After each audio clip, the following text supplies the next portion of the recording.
为什么预制菜越来越多？走进商场的餐饮店，端上来的味道越来越标准化，酸菜鱼酸的一样，辣椒炒肉辣的也一样。但是这背后其实是城市化、工业化和资本的结果。拿杭州举个例子，在互联网上被称为美食荒漠，绝不是空穴来风的。每次朋友来，我都是不知道带他们去哪里吃，只能弱弱地问一句：介不介意吃江西小炒呢？开玩笑，但其实美食荒漠是城市化的代价。房地产早就把人们送进了高楼和商场，却也把美食赶出了街头。杭州的城中村早就被拆完了，整齐的街道、干净的城市，也就意味着街边餐饮门面是极少的，街边小馆子的生存空间被挤压了。结果，大量餐馆只能够搬进综合商场，在商场里，明火是被限制的，油烟是受到管控的，一切要求整齐划一的。我们中餐美食是需要大火爆炒的，就连一碗片儿川也是需要先大火炒菜的，用电是烧不出一碗好吃的片儿川的。你发现没有，在商场吃饭基本上都是连锁品牌，为什么呢？租金高，装修标准是统一的，物业管理是严格的，任何一个环节都在推高成本。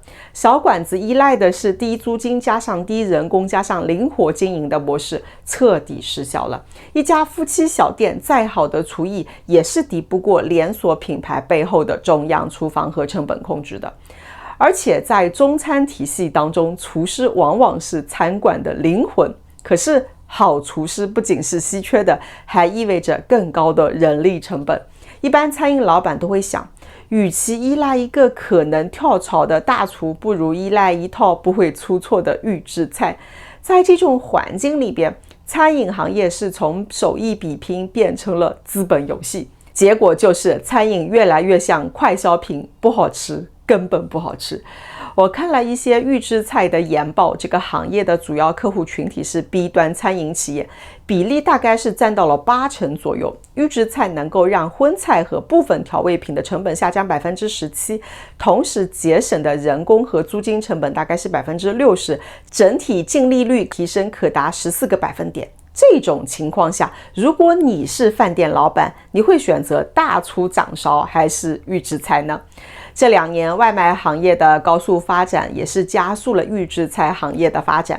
数据显示，外卖商家大概是有 70% 使用调料包出餐的，以满足快送的节奏。相比之下， C 端市场的体量和习惯是远远不及 B 端成熟的。杭州被称为美食荒漠，其实并不是孤立。全世界的大城市在城市化的过程当中都是经历过类似的变化。街头摊贩逐渐消失，夫妻小店被高价的房租和严格的管理挤出来了，只剩下标准化、连锁化的餐饮形态。无论是纽约、伦敦还是东京，本质上都是走过这条路的。我们来看这张图，这个是来自一份预制菜研报调查的数据。我们的头部餐饮利润只有 3% 左右，几乎是微利啊。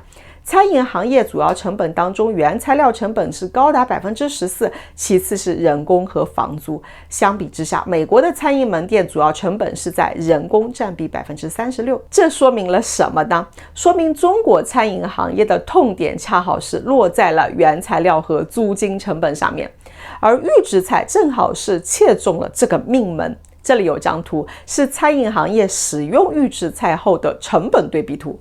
用了之后，净利润就直接上升了，资本当然是趋利的。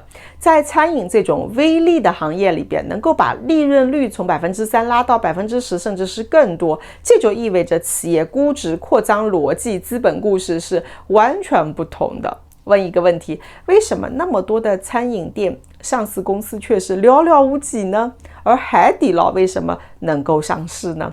因为它把餐饮行业里最不可控的因素大厨和手艺彻底给剔除掉了。火锅这个品类本身是不依赖大厨的，底料和食材都是可以提前标准化处理的，顾客自己来煮嘛。这样一来，海底捞就解决了人的不确定性。他把餐饮变成了供应链加上服务流程的生意，资本最喜欢的嘛，正是这种可复制性。所以一旦预制菜稳定的进入到了餐饮企业，行业的底层逻辑就会被改写，中餐也将具备规模化复制的商业模型了。对资本而言，这就意味着可预期的现金流啊，更高的估值，以及是跨区域快速扩张的想象力啊。一旦条件成熟了，行业龙头就会成为资本追逐的标的，就像是今天的奶茶赛道是一样的，大家都会纷纷挂牌上市。好了，你就会发现预制菜的崛起并不是孤立事件，它背后是城市化带来的空间挤压，工业化带来的效率逻辑，以及资本主力的推波助澜。城市在向前发展，但是小时候深夜街头的一碗热汤里那股人情味再也寻不回来了。好了，我说完了，再见。